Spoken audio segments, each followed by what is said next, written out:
All good? Yeah? All right. Hello, hello. Thank you, everyone. Might just kick it off on time. Thank you all for showing up on time. Before we begin, I want to acknowledge the Gadigal people of the Eora Nation, on whose lands we are meeting here today.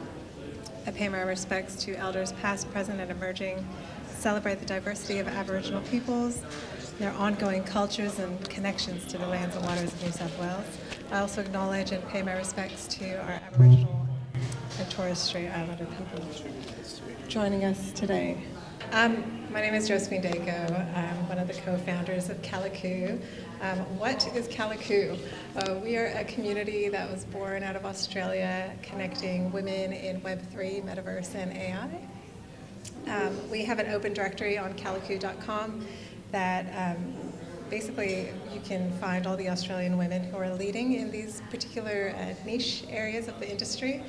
We value connections because they're just central to how we work as founders, as builders, as developers, coders, building in this emerging space. We know that the increasing speed of technology comes with a lot of noise.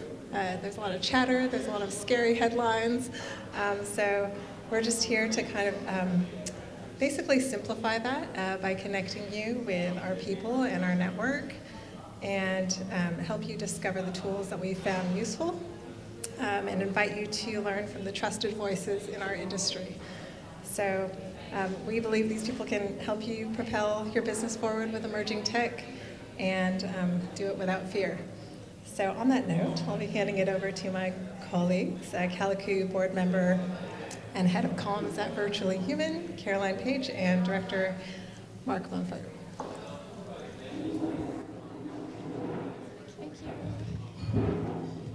Thank you, everyone. Well, thank you, Joe. I'll just try and get the mic level right. Anyway, thanks for coming along and having a bit of a munch on a sandwich while we talk AI. Is it a bit... There's a lot of feedback. Yeah, okay. So today it's going to be myself, Caroline Page. I'm the head of comms at Virtually Human, and also sit on the board of Kalicoo. And Kalicoo is actually the company that Joe just spoke to that resides at the Commons. So if you see us around, come and say hi. And Mark will tell you a bit about NotCentralised, but he's the director of that company, and he's going to be presenting some AI that he's actually developed today and doing a bit of a demo for you. What are we going to chew on today? Essentially, we'll have a quick look at a bit of the history of AI, think about who uses it. I'm curious actually to know any of you in the audience who actually does use it. Do you work in AI? You know a bit about it? Nothing at all, sort of native? Okay, cool, that's good.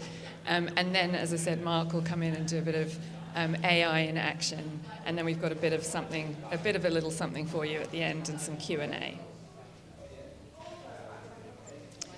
A brief history of AI. Now, I am not going to go through this whole chart with you, but what you can take away from this is A, if you want to have a deeper look at it, we can email this out to you and we can send it and you can have a look. And B, AI is nothing new. Like, we're looking here about going back like 70 years to the concept of, artificial intelligence. And we've just pulled out a few interesting ones I have actually, that I thought were kind of interesting to me. So the Turing test. So way back in 1950, we may know Alan Turing from The Imitation Game with, Benedict Cumberbatch, but actually he proposed this test to evaluate machine learning and essentially see whether, machines themselves can answer questions in a human, intelligent way. And this test is still something that is used. It's not as relevant these days, but it was used way up until just a few years ago. In 1956, a gentleman called John McCarthy had a conference in Dartmouth with about 10 people for about 6 to 8 weeks. And they actually coined not just the term artificial intelligence. Before that, it was called thinking computers. they coined the term artificial intelligence, but they also created the field. So that's where the field where people working in science and computer science actually could define the fact that they were working in artificial intelligence.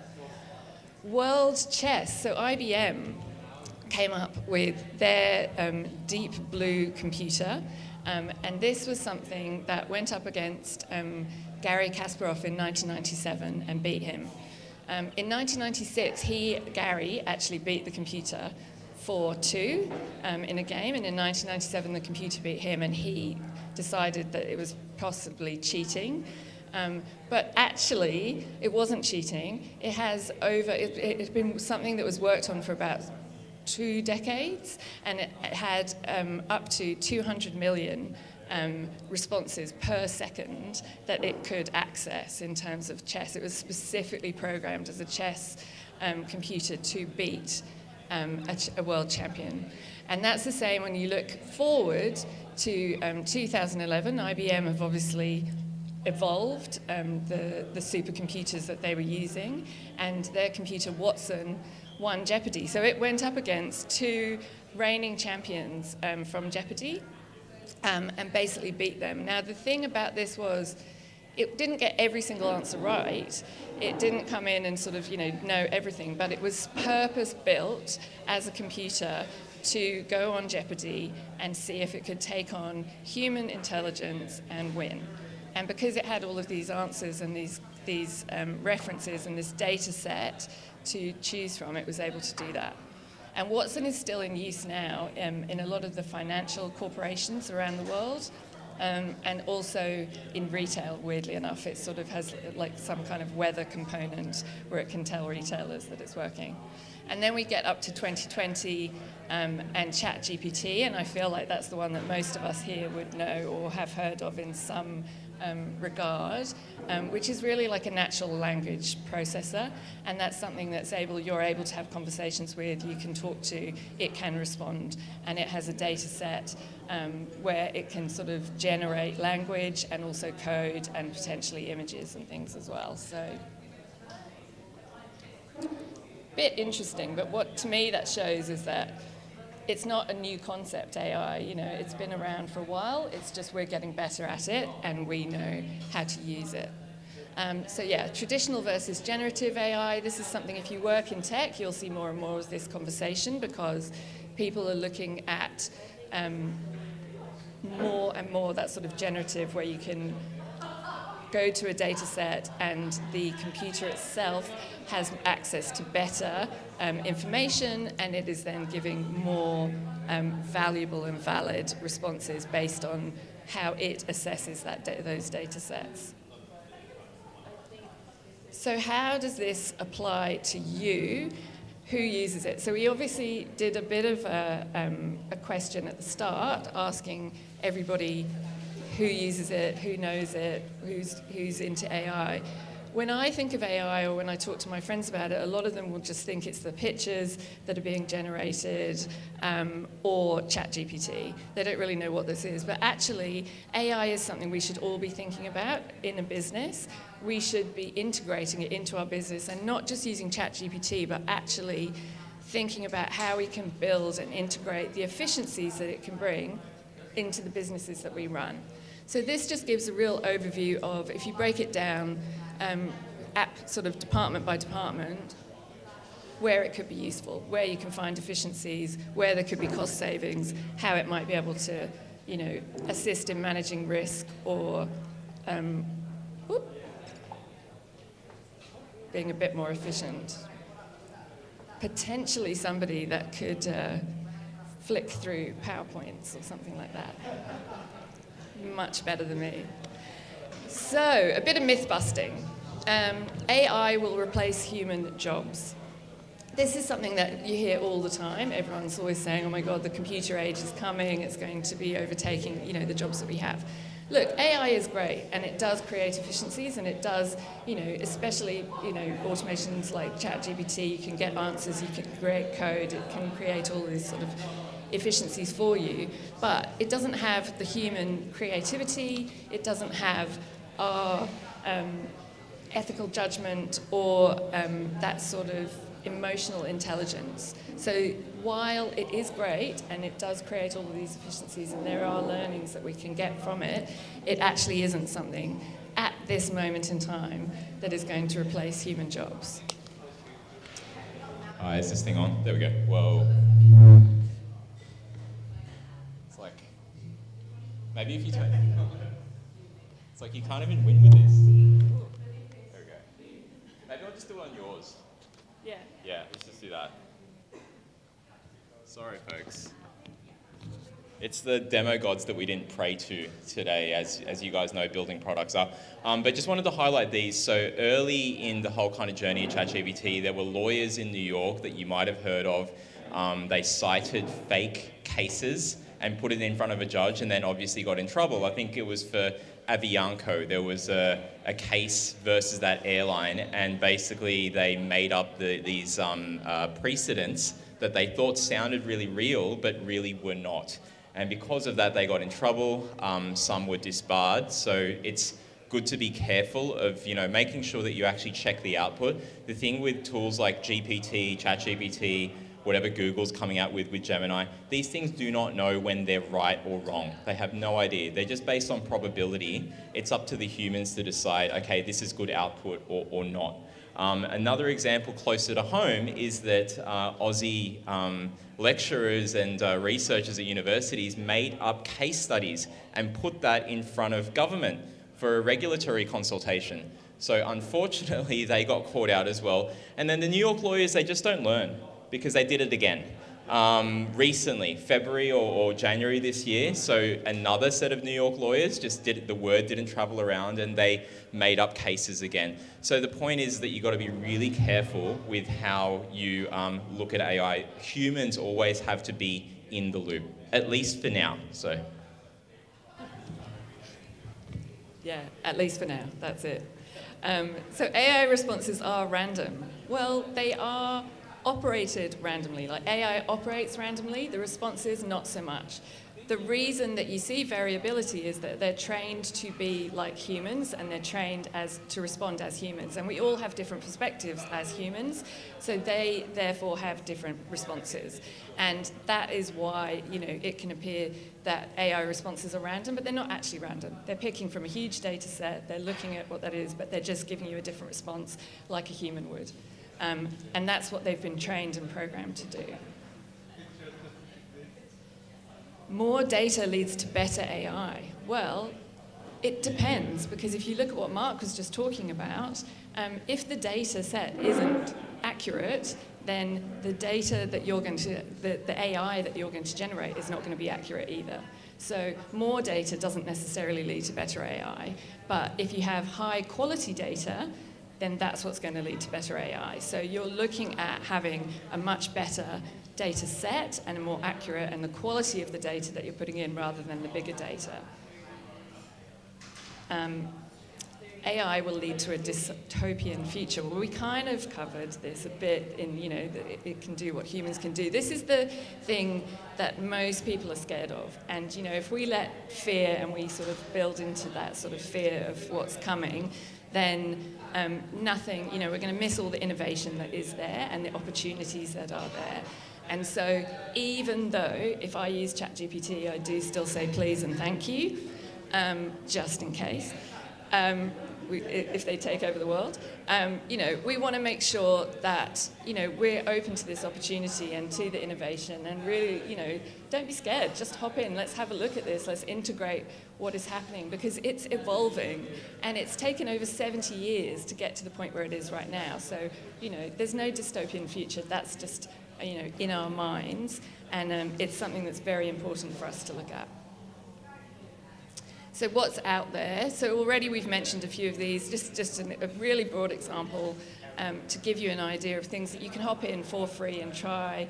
ChatGPT is a natural language model, so again, we've spoken about this, but you can hop in, and you can ask it questions. It can create code. If you prompt in the correct way, it's going to come up with something interesting. Mid-Journey is an image version of that. So you can type in text and it's going to generate an image based on descriptions that it has and images that it wants to generate. And 11 Labs is a voice operated service. So that essentially, you go there, you type in a text, it can come up with different languages, it can come up with different voices, and it can generate voiceovers for your videos that you might want to use in your business, or chatbots, or audiobooks, or whatever, but yeah. So we'll look at the value proposition for AI. We can see that essentially the three key things are operational efficiencies, improved customer experiences, and enhanced decision making. And these are things that if you have the right data, the quality of your data, if you understand what it is that you're doing, if you understand your business and what you're trying to achieve and the efficiencies that you're trying to leverage, AI is going to be able to help you on some level. And it is something that as a business we believe everybody should be looking at, because you want those efficiencies. Who doesn't want efficiencies in business that aren't going to cost us a heap of money, so we can focus on other things. Ooh, sorry about that. Like I said, again. So now I'm going to hand over to Mark. He's going to give us a bit of a demo of his product. And I'm going to step away from the PowerPoint. Step away, back away. All right, I'm going to switch up from the PowerPoint, so give me a sec. Demos always are fun, and thankful for Wi-Fi, so let's just make sure this is working. Okay. We were supposed to have lapel mics, so I was going to type, but luckily I've got some prompts here that are pre-saved, so I can go into that. But we built a product called SIKE. It's like ChatGPT, but with privacy features, so the data all stays here. It doesn't go overseas. We built it with Microsoft. It's on Azure servers in Sydney. We did that because one of our first clients is in healthcare. They cannot have data leave. So whether it's Google, Azure, AWS, you want to check the privacy policies and where data is. Luckily, Microsoft bought 49% of ChatGPT, so the OpenAI model, they have the exact same model. Pricing-wise, it's not quite the same, but it's still good that they've got the model there. So we were just training people on how to use this kind of stuff. We saw that there was a big kind of... Actually, before I continue, I can ramble. My name is Mark. I work at NotCentralised, so nice to meet you all. I work down the road. I'm not at the Commons, but I do really like this place. Hands up here, if I can just understand, who's been using ChatGPT in their day-to-day? Yep. And who's tried it out a little bit and just has gone away from it? Yep. It's improving over time. The responses can be hit and miss, but like any good technology, this is the way it is. And that dystopian future thing, I mean, when cars first came out, people were scared of cars, right? They had red flag laws where you actually had to have someone walking in front of cars with a red flag because it was going to scare animals. And the same thing with the internet or online shopping. These things were not going to be real, they weren't going to work, and yet the world changed.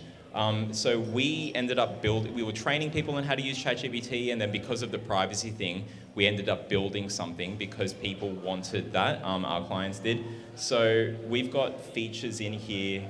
It's really hard to do it when the thing's not in front of you, and I'm not duplicating screens, but there's a few features in here. So one of them is that you can drag and drop your own documents in here, and it's only going to talk about what's in those documents. So it will not hallucinate unless you actually ask it to, but if you're asking for stuff that's in the document, it's going to do that. So if you've got a 1,000-page research report, you can analyze it in here. Another thing that we found that was really interesting that's different from ChatGPT is that when you've got a really long thread and it's got some really good valuable data in there, as soon as you have to make a change at the top, it's really difficult because now you start a brand new branch.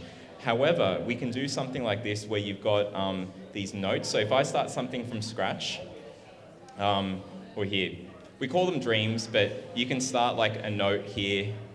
It's really weird because it's moving, it's like a breeze is blowing it, so I'm not used to a moving screen. But anyway, you can add as many different notes as you want. You can type stuff in there, and based on what's in there, you can actually ask questions at the top, and it's only going to answer from what's in those notes. So an example, whilst I battle the noise of the crowd. Can you guys hear me okay? Yeah, okay, good. I was trying to find my mouse. There we go. I should have practiced this, Josephine, because it would have been easier to not lose the mouse. But I'll start off with something which is for startups. So imagine this situation, this scenario. So I've got, it could be the Commons, it could be somewhere else, but you've got a whole set of startup hub services. Then you've got all these different startups, and there's descriptions of each of the startups, and you can go inside and you can see a description of them. These could be clients, these could be whatever projects that you're working on. Something that I can do is ask a question. So I'll just copy that and go back over here.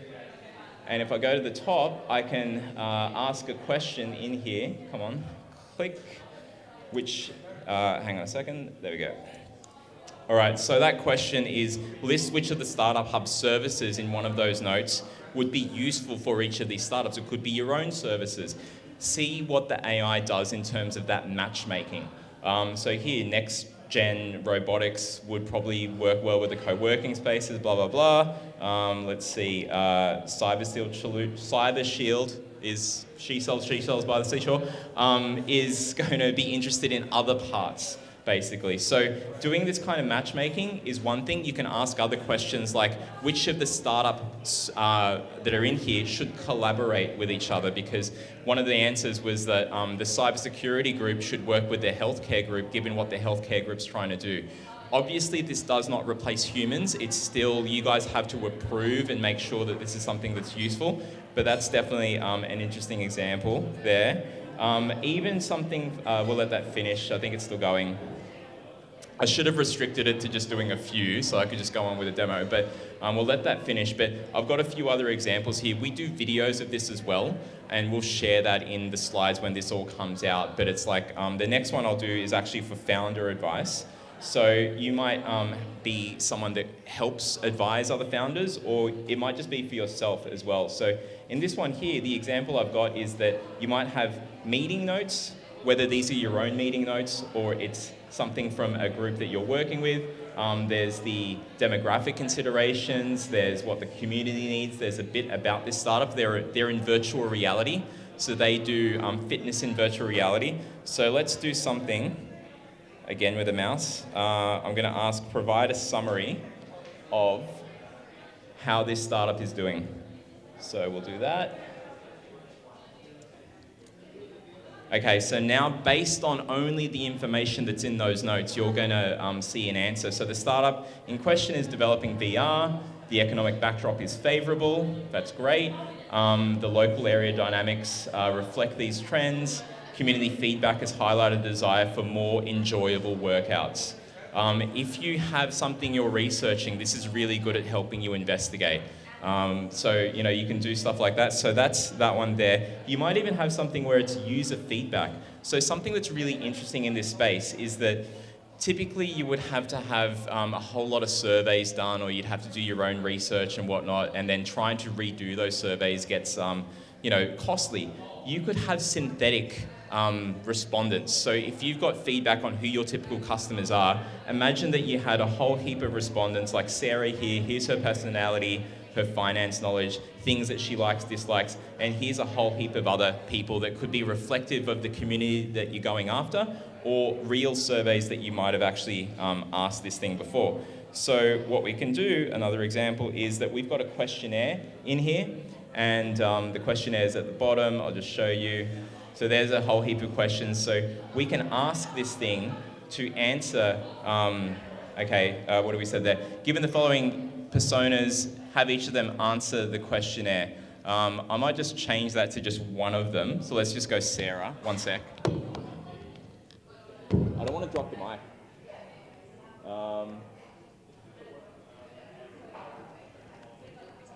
Yeah. So see how Sarah would answer the questionnaire, just so that we get a quicker response. So let's see if it actually has figured it out.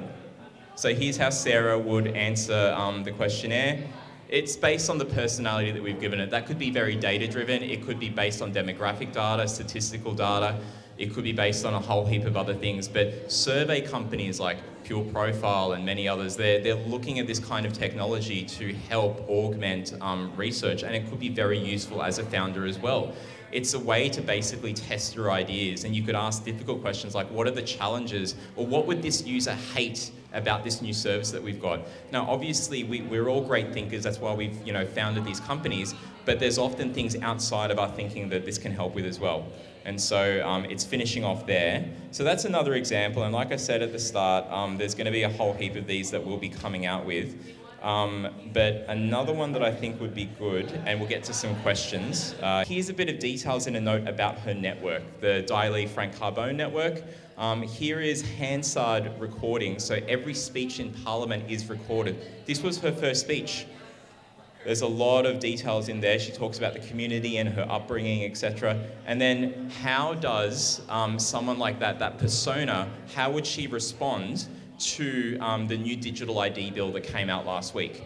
And so, or it could be anything in the community. So we've got this transcript here, we've got this note here, which is a summary, not the whole bill, but a summary of it. I mean, you could put the whole bill in there if you want, but it's going to cost you more in terms of the query. So here's something I prepared earlier. But wait, there's still more. Here we go. So I'll read it out to you. So imagine that you've just read the digital ID bill summary, write a response based on what Diley might say, read about Diley in the DLFCN network note, also learn more about Di based on her Hansard transcripts. And so if you can imagine that that's an independent team, they're not one side or the other, they've got a small team, it's limited resources. So if you're working in a place with limited resources, how does AI help them? How does it help you? So let's see what it says. And it's a roll of the dice, it's based on probability. Humans always have to be in the loop, and it's saying that I can simulate, as an AI language model, I can simulate what she might say, but please note this is a fictional response, obviously. So she might say, as the federal independent member for Fowler and co-founder of that network, I've always been a strong, and it's getting really hard to read from my angle. Firstly, while the promise of a secure and convenient digital identity system is appealing, we must ensure that the privacy and security of Australians are not compromised.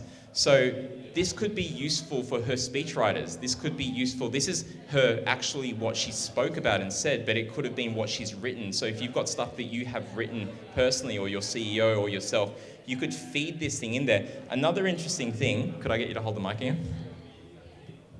So let's just go to this Hansard thing. Now these notes, they don't just have to be stuff that you've typed.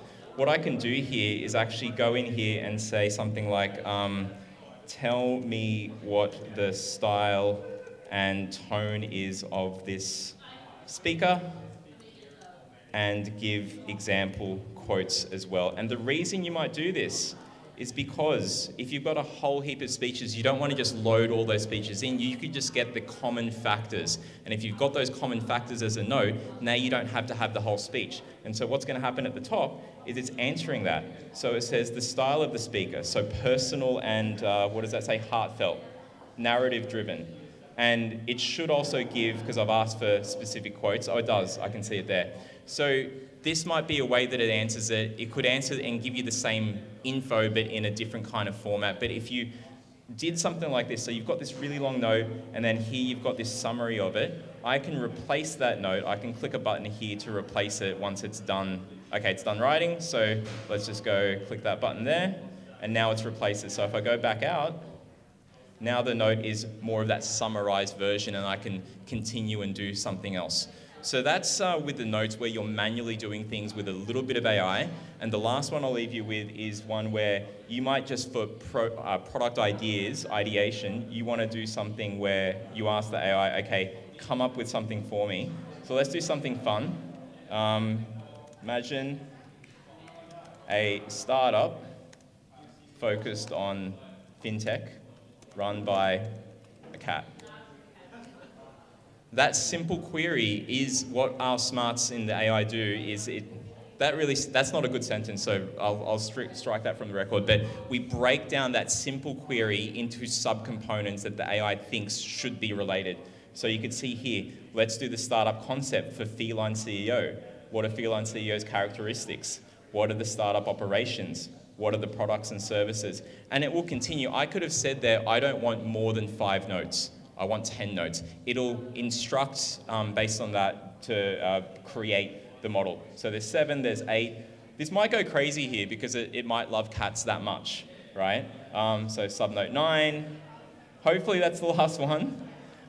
What we've done as well is create a new language for machines to talk to other machines in terms of these prompt languages. So you should see a black screen come up next. This is the language that we've created based on so that we can actually talk to any model and give it machine type instructions. You do see it here. I'm debating whether or not we actually take it out, but we might put inspirational quotes in there come up with by ChatGPT like Slack does. But once it's done here, what you'll see next is that there'll be blank notes, and each of those blank notes will start being filled out for you to actually then further edit. So this was fun, but you could have done it for a project. You might even do stuff like I do. Like I've created an association called the Australian Decentralised Finance Association because I'm big on blockchain. I do a lot of stuff in that space. And I've asked it, what would you do if you were to set up an association like that? I've already done it, but I want to see how the AI thinks. What are the other things that I could have done if I was doing it from scratch? So it could be useful that way, or you might have just your own raw idea that you just want to see what happens there. So it'll come up with the notes in a little bit. There's other demos. There's even how people are using this for mental health. So you can set up some of these notes which are related to mental health, and you say things like, I'm feeling stressed out as a founder. I don't get to see my family anymore. I actually don't have family, so I don't know where they are. You do things like that and see what it comes back with. It'll recommend tips. People are using AI for that mental health side as well. But that's pretty much it in terms of the demos. We'll share more of this. There'll be links to videos and things to follow. We write a newsletter out each Monday at my group, NotCentralised, and there's a whole heap of other folks that we recommend. And there's great events going on here in Sydney. So if you're into what is going on at that cutting edge of AI, there's a group called Data Science and AI Australia, and we're going to do a meetup just down the road in Martin Place at MLC Centre. So we'll put that in the stuff that goes out on email to people. But yeah, that's it for now. This will just like work away in the background. Oh, and it works on mobile too. So there you go. Any questions? Yeah, does anyone have any questions? Yeah? I'll come with the mic. Oh, I want the mic if that's okay, because the capture. I've seen what you guys have been doing with the mic. With the development of AI software, where is that on the level of complexity as far as, is it just, it's just a plug-in to OpenAI and then the rest of it's pretty much similar? Where is that compared to, say, web development? Very, very good question. So the question was, where is it at in terms of like, how easy is it for any company to just use AI versus where we are at with web development, where it's just, you can drag and drop and all that. There are many things that are, depending on what you're trying to do. Text, there's some really easy to use text generation tools. If you want to use a third party, it's different versus if you want to actually create your own thing as part of your product. So, but even then, even developers like us will go to ChatGPT to ask, how do I do this thing? It's not the best looking, the app, like I still need help with design, hint, hint, if anyone's out there. But you can do a lot of stuff just by asking, how do you do these things? And the AI models are getting better. I think it's going to, just like any technology, it will evolve and it will eventually be where you just literally don't even have to say anything. There's tools out there, like who uses Zapier here for automation? So Zapier has come out with their AI model. Like learning Zapier was a learning curve to get started, right? But now they've even got Zapier AI where you can just type things in. I don't know how much more costly it is to do, but you can just type in what it is that you want and it will create it for you. If you said, I want to get something from my Gmail, put it into my Google Drive, instead of having to learn and read through all the pages, within their AI, you can do that. Before that, I would go to ChatGPT and ask it, how do I do this thing in Zapier? And it will say, I only know this knowledge up until April 2023, or I copy and paste the pages into there. But more of these tools that you want to achieve something, they're gonna have AI in them. So it's getting easier. There's text generation. We mentioned 11 Labs because the videos that we do that show how these examples work, where it takes time to make sure that people speaking are doing the right thing or whatever, whereas I can just go to 11 Labs and type something in and it comes up with stuff there. So there's that, there's the video generation tool. Sora is something that's not out yet, but it looks scary because it's super realistic. Did you guys see something on, it was Vietnamese fishermen riding a whale? Did you guys see something on that?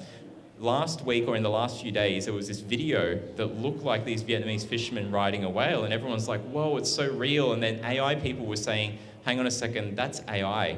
And then it turns out that video was actually not AI. It was from 3 years ago. But it looked like it was AI. So my point is that there's going to be these things where you just can't tell. There's groups like Meta that, funnily enough, Meta is actually trying to figure out how do they tag things as being AI generated so that we can know the difference. Hopefully that answered the question. We can do more. Yeah. It's not a question, it's more of a statement, but no. Thank you for that. I guess the statement is, obviously what you showcase is more of a language model than it's sort of, you got LLMs, which is large language model, and large video model as well. My statement is by 2030, 37% of all companies' operations will be replaced by AI. And I guess for all business owners who are sitting here, I think it's important to understand how we can utilize AI as part of a teammate to sort of enhance and scale the business, which is constantly going and operating. So I think it's important to sort of take that into fact. But how do we use AI in order to sort of be more innovative other than just text? So I think that's just more my thought process around that. Anyway, thank you. Thank you. Does anyone else have a question? Just in response to that, I was going to say that's the purpose, I guess, of looking at every aspect of your business and understanding how AI can integrate into the business. And it's not just, as you said, just text or language-based models. There are other aspects and other sort of savings and cost savings and innovation that can really help impact the efficiencies in your business. And so you're actually working alongside AI, as you said, as your teammate, rather than, you know, it replacing you in your roles and in your business. So, yeah. Hi, I have a statement too, and I'll show you a next slide where you can get access to this. And we've got a free code, so you get the first month off free, and I'll explain that. But just on the Teams thing, this is something that's happening now. That everyone is in the AI world, which I nerd out on. Everyone is talking about, okay, we've gone from queries, which is like tennis matches. You've got to go back and forth and you've got to iterate and get the right query. And a lot of people going, try my prompts. No, try my prompts. You know, I'm the expert or whatever. Either or, like it depends on like what the output is, but Teams is a new thing. So having these AI agents, or what they're calling agentic behavior. So we've got something in here I didn't get to show, but you could have AI workers. I run these meetups and I've got transcripts for the meetups. So one of my workers, whenever they get a new transcript, they write a brief description. That's James. Mary here, Mary has a beard, don't mind Mary. Mary is, their job is to, based on the description, identify key customers, decisions, action points. And it goes all the way down and someone pulls all of the highlights together. So Robert, with the ponytails, pulls all of the highlights together from everyone else and then writes a LinkedIn response. I could add other agents there where that agent is doing compliance work.